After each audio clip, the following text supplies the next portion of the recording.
නදීකාර සංගනේ YouTube channel එකට වෙනද වගේම අදත් ඔයාලා මම ගොඩාක් ආදරෙන් පිළිගන්නවා. අද මම ඔයාලට කියලා දෙන්නේ තලයි පොළුයි දාලා අලු එකක් හදාගන්න විදිය. මේක ගොඩක්ම ගුණ අලු එකක් තල අලුවා. ඉතින් ඔයාලා මේ වීඩියෝ එකට කැමති නම් subscribe කරන්න, like කරන්න, ඒ වගේම යාළුවෝ අතර share කරන්න. ළඟම තියෙන bell icon එකත් click කරලා තියාගන්න. ඉතින් අපි බලමු අපේ තල අලු එක හදන්නේ කොහොමද කියලා. මම මගේ තල ටික දැන් බැද ගන්න යන්නේ පෑන් එකක් මේ විදිහට රත් වෙන්න තියලා අපි මේ පෑන් එකට තල ටික දාලා මෙන්න මේ විදිහට නවත්තන්න නැතුව කලවම් කරගනිමින් තමයි බැදගන්නේ. මේ වෙලාවේ තල ටික බැදීගෙන එනකොට තල ඇට එක දෙක පුපුරන්න ගන්නවා.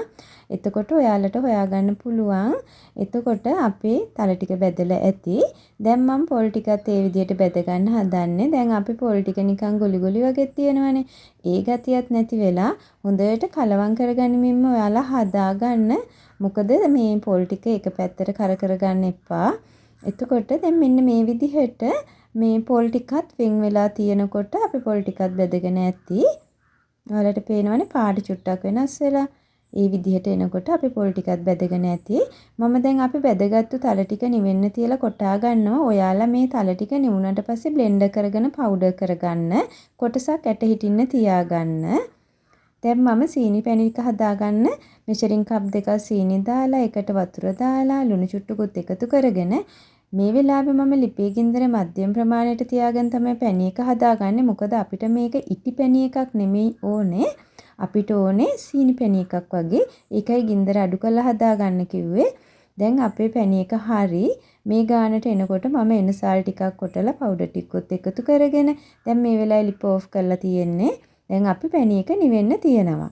දැන් මේ අතරතුරේ මම ට්‍රේ එකත් මේ විදිහට හදාගන්න බටර් ටිකත් අවරගෙන දැන් අපි පැණි එක චූට්ටක් හයි වෙලා වගේනේ තියෙන්නේ. දැන් මම තද රස්නේ උණු වතුරේ කියන්නේ නටන උණු වතුර දාලා චුට්ටක් තේ හැඳි දෙකක් වගේ දාලා මෙන්න මෙහෙම පැණි එක බුරුල් කරගන්නවා. දැන් මම මේ වෙලාවේ මගේ බැදගත්තු පොල් ටික තියෙනවනේ පොල් ටික එතකොට තල ටික මේ ටික ඔක්කොම වාචනයකට එකතු කරලා පොඩ්ඩක් කලවම් කරගෙන අර අපි පැණි එක තියෙනවනේ හදාගත්තු අපි පැණි එක ටික ටික දාලා මේක ඩෝ එකක් එන ආකාරයට හදා ගන්න ඕනේ.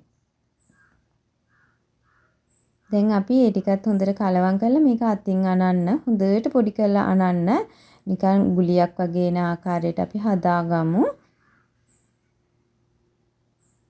දැන් මෙන්න මේ විදිහට අනලා දැන් අපි හදාගත්තු ට්‍රේ එක තියෙනනේ බටර් තවරගෙන ඔයාලට මේකට තෙල් ටිකක් උනත් ගාලා හදාගන්න පුළුවන් ට්‍රේ එක. මොකද බටර්ම ඕනේ නැහැ. ඊට පස්සේ අපි ටික ටික මෙන්න මේ විදිහට දාලා දැන් අපි හොඳට මේක මේ තුනී කරගන්න අපිට ඕන අවශ්‍ය ප්‍රමාණයට කෑලි කපා ගන්න. මෙන්න මේ විදිහට අත තියලා ඔයාලා කැමති විදිහකට මේක තුනී කරගන්න. ඊට පස්සේ අපි විනාඩි 10ක් වගේ මේක පැත්තකින් තියලා පොඩ්ඩක් රස්නේ ගතිය යන්න ලා රස්නයක් තියෙනවානේ. ඒ ටිකත් ගියාට පස්සේ අපි කෑලි ටික වෙන් කරගන්නවා. මේක හරි පහසුයි හදාගන්න. ඒ වගේම ගොඩාක්ම රසයි.